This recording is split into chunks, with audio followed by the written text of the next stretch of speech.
ஒன்றாய் காண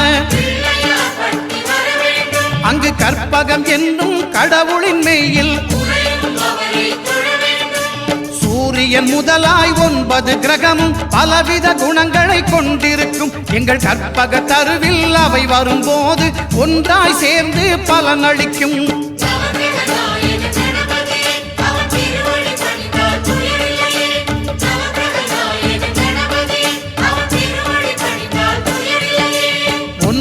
கோளும் ஒன்றாய் காண அங்கு கற்பகம் என்னும் கடவுளின் மெய்யில்